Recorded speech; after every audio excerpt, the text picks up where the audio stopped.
ಎಲ್ಲರಿಗೂ ನಮಸ್ಕಾರ. ನೀವು ಯಾವತ್ತಾದರೂ ಕತ್ತಲಲ್ಲಿ ನಡೆದಿದ್ದೀರಾ? ಆ ಕಗ್ಗತ್ತಲಲ್ಲಿ ಕಂಗೆಟ್ಟಾಗ ಯಾವುದೋ ಒಂದು ಬೆಳಕು ನಿಮ್ಮನ್ನು ಕರ್ಕೊಂಡು ಹೋಗೋ ಅನುಭವ ಆಗಿದೆಯಾ? ನನಗಾಗಿದೆ.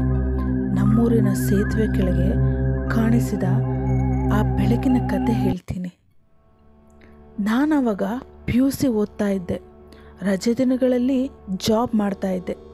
ಅವತ್ತು ವರ್ಕ್ ಮುಗಿಯೋದು ಸ್ವಲ್ಪ ಲೇಟ್ ಆಯಿತು. 6:30ಕ್ಕೆ ಬಿಡೋದು 7 ಗಂಟೆ ಆಗೋಯ್ತು. ಹಳ್ಳಿ ಕಡೆ ಕೇಳಬೇಕಾ, 6 ಗಂಟೆಗೆಲ್ಲ ಕಡು ಕಪ್ಪು ಕಗ್ಗತ್ತಲು, ಸಂಜೆ ಮಬ್ಬು ಬೇಗ ಆವರಿಸ್ಕೊಬಿಡುತ್ತೆ. ಆಗೆಲ್ಲ ಈ ಮನೆಗೆ ದೀಪ, ಕರೆಂಟು, ಬೀದಿ ದೀಪಗಳ ವ್ಯವಸ್ಥೆ ಇರಲಿಲ್ಲ. ಎಲ್ಲರ ಮನೆಗಳಲ್ಲೂ ಚಿಮಣಿ ದೀಪ. 2-3 ಮನೆಗಳಲ್ಲಿ ಮಾತ್ರ ಕರೆಂಟಿನ ವ್ಯವಸ್ಥೆ ಇತ್ತು. ಅವರನ್ನ ನಾವು ಶ್ರೀಮಂತರ ಮನೆ, ಗೌಡ್ರ ಮನೆ ಅಂತ ಕರಿತಾ ಇದ್ವಿ. ಲ್ಯಾಂಡ್ಲೈನ್ ವ್ಯವಸ್ಥೆ ಇತ್ತು, ಆದರೆ ಮೊಬೈಲ್ ವ್ಯವಸ್ಥೆ ಇರಲಿಲ್ಲ. ನಾವು ಸಿಟಿಗೆ ಪೇಟೆ ಅಂತ ಕರಿತೀವಿ. ಪೇಟೆಯಿಂದ ಮನೆಗೆ ಕಿಲೋಮೀಟರ್ ಗಟ್ಟಲೆ ನಡಿಬೇಕು. ಆಟೋ ವ್ಯವಸ್ಥೆ ಇದ್ದರೂ ಕೊಡುವಷ್ಟು ಕಾಸಿಲ್ಲ. ಬಸ್ಸಿನ ವ್ಯವಸ್ಥೆ ಇತ್ತು, ಅದು ಕೂಡ ಟೈಮಿಂಗ್ಸ್ ಇರ್ತಾ ಇತ್ತು. ಅದು ಸಹ ನಮ್ಮ ಮನೆ ತನಕ ಹೋಗ್ತಾ ಇರಲಿಲ್ಲ, ಸೇತುವೆ ತನಕ ಮಾತ್ರ.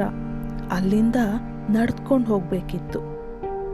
ಪೇಟೆಯಿಂದ ಸೇತುವೆ ತನಕ ಹೇಗೋ ಬರ್ಬೋದಿತ್ತು, ಆದರೆ ಸೇತುವೆಯಿಂದ ನಮ್ಮ ಮನೆ ತನಕ ಹೋಗೋದು ತುಂಬ ಕಷ್ಟ.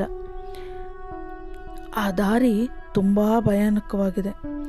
ಹಗಲಲ್ಲೇ ಭಯ ಆಗುತ್ತೆ, ಇನ್ನು ರಾತ್ರಿ ಹೊತ್ತು ಫಿಲ್ಮ್ ನೋಡಿದ ಅನುಭವ ಆಗುತ್ತೆ.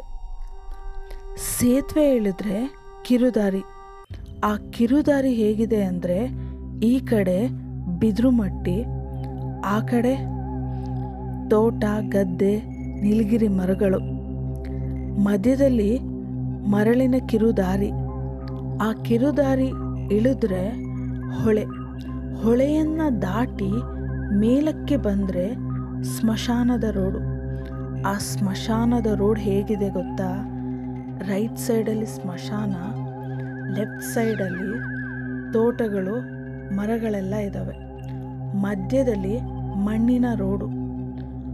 5 ಮಿನಿಟ್ಸ್ ನಡೆದ್ರೆ ಮಣ್ಣಿನ ರೋಡ್ ಎಂಡಾಗಿ ನಮ್ಮ ಅಜ್ಜಿ ಮನೆ ಸಿಗುತ್ತೆ. ನಮ್ಮ ಅಜ್ಜಿ ಮನೆಯಿಂದ ಎಲ್ಲ ಮನೆಗಳು ಸ್ಟಾರ್ಟ್ ಆಗುತ್ತೆ. ಹೇಗೋ ಪೇಟೆಯಿಂದ ಸೇತುವೆ ತನಕ ಬಂದೆ.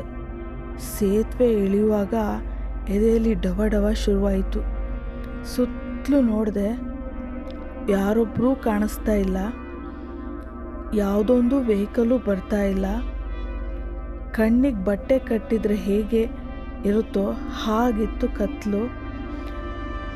ಮಾಮೂಲಿ ನಡೆಯೋ ದಾರಿ ಅಂದಾಜಿನ ಮೇಲೆ ನಡಿಬೇಕಿತ್ತು.